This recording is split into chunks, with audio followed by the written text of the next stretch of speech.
Hey everybody, how's it going? Gonna do something a little different here. I have been fascinated with maps ever since I was a little kid. Whenever we would go someplace, my dad liked them too, and he used to be able to go to gas stations and get maps for free or for a dime or something like that. And my dad had a bunch of them. And when I was a kid, I loved the folding maps, and I loved looking at them, even though until I was a little bit older, I wasn't sure what I was looking at. But I am still fascinated by maps, and I have one of these. Take it with me whenever I travel, and navigation is okay to just get you where you're going, but it doesn't give you the big picture. You can't use your navigation to plan anything, to see anything. So I like to have the big map with me. I can open it up and say, oh, here's something over here, here's something over here. Or you know what, instead of going the way the navigation is going to take me, I'm going to go this way. But so yeah, I've always liked maps. And this one is going to be just a bunch of railroad maps. I'll explain them as I go along. And some of them are detailed, some of them are way almost too detailed, and some of them are pretty plain. And these come from all kinds of sources, as you can see and have seen in the past. Almost every one of those books and those books down there have at least one map in them of all or part of the territory that book or the railroad that book is based on. And so these pictures are going to come from many of those sources, and I'm not going to list them all. I might make a couple of bucks off this video. It probably won't get a lot of views. I don't expect it to, but it's just something I thought would be cool, and I want to share with all of you. All right, the first map we see here is the original line from, you can see, Waylong near Tehachapi to Los Angeles around 1960, before the Colton Cutoff was opened in 1967. Southern Pacific Sunset Route began in Colton, but San Mateo Canyon was its first feature. E.H. Harriman planned these changes on Donner around 1900, but passed away in 1909 and did not live to see them made. Here's a map of the locations of the snowsheds and tunnels on Donner as of 1921.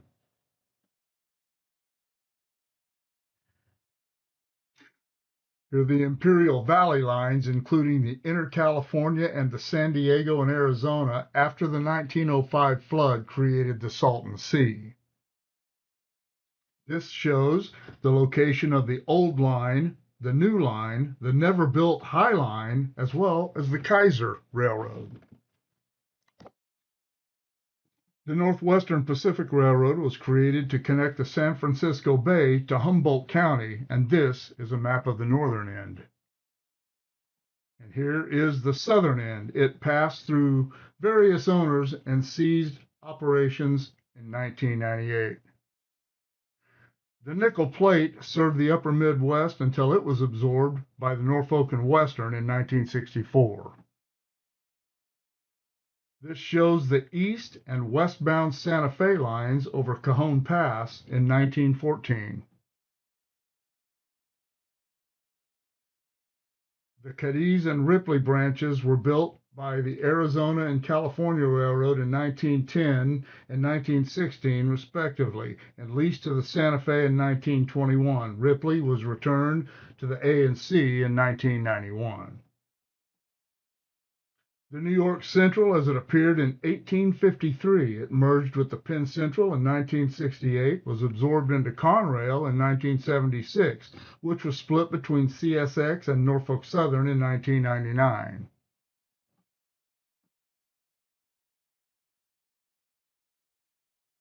The dark lines are the Great Northern. All others represent lines granted concessions in the 1968 merger with the Northern Pacific.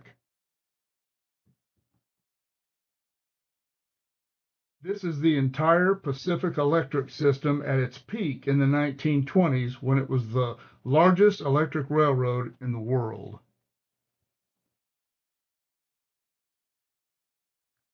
This is Southern Pacific's Los Angeles division as it appeared in 1912.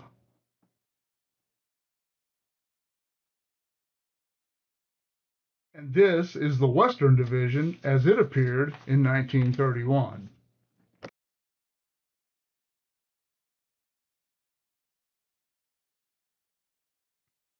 This shows the Southern Pacific Palmdale Colton cutoff. Note the dotted line of the never built Santa Fe Oro Grande cutoff that would have bypassed Barstow.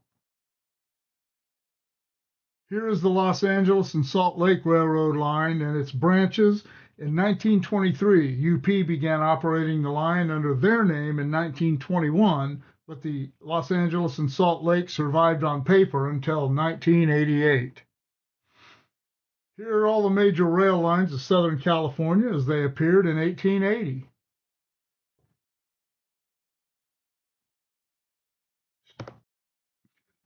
This is Southern Pacific's San Joaquin Division, which was my home division, as it appeared about 1940. Here's one of all the main and branch lines that ever existed in the southern San Joaquin Valley.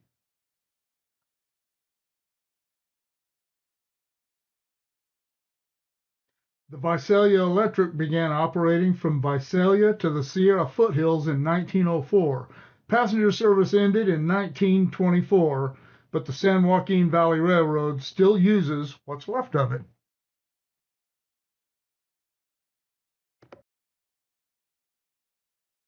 Prior to the 1898 arrival of the San Francisco and San Joaquin Valley Railroad, which later became Santa Fe, into Bakersfield, a survey was done over the Tehachapi through Arvin and Brights Valley into Tehachapi. The 1900 Joint Facility Agreement with Southern Pacific made this unnecessary. In 1923, Santa Fe made two surveys from Bakersfield to Los Angeles, one over the Tejon Pass, the other through Bean Canyon and down Lake Elizabeth Canyon, as seen here.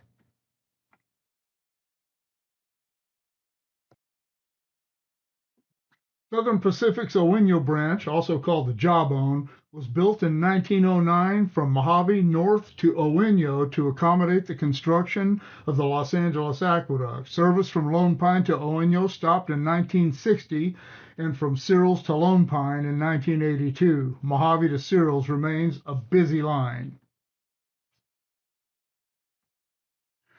The Carson and Colorado narrow gauge, later acquired by Southern Pacific, operated from Keeler, California to Mound House, Nevada from 1881 until 1960 and interchanged with Southern Pacific's Owino branch at Owino. Southern Pacific built the Montalvo cutoff to secure a better connection into Los Angeles than the original Ventura to Saugus line, which was then relegated to branch line status. The Southern Pacific Salt Lake Division as it appeared in 1908 during the Harriman years. Note that it also includes the Southern Pacific's Carson and Colorado. Here is the Denver and Rio Grande Railway as it was in 1920 before officially becoming the Denver and Rio Grande Western in 1921.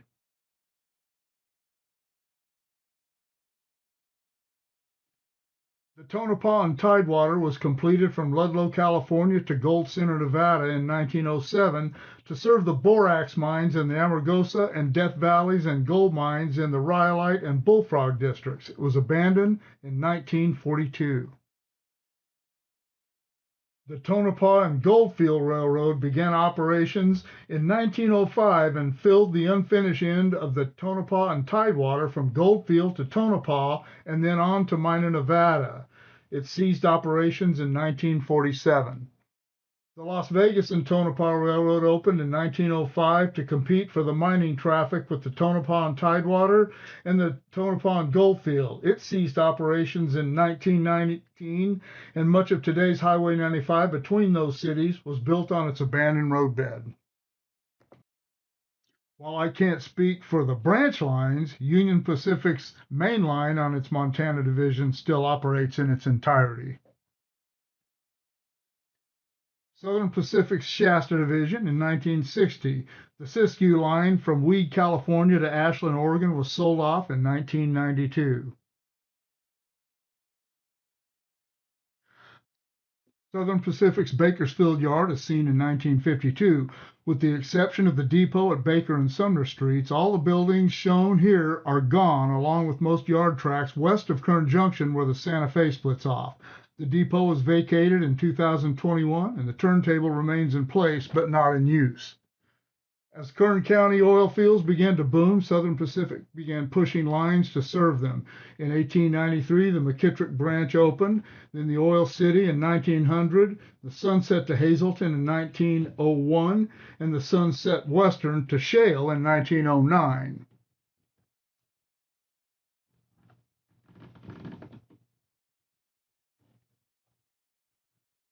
The Oil City branch in Bakersfield, including the Treadwell branch to Porquet, a total of about 8 miles, shipped 16 million barrels of oil in 1907. The Randsburg Railway was completed in 1897 to serve the booming Rand mining district. It actually terminated in Johannesburg, just east of Randsburg. It ceased operations in 1933.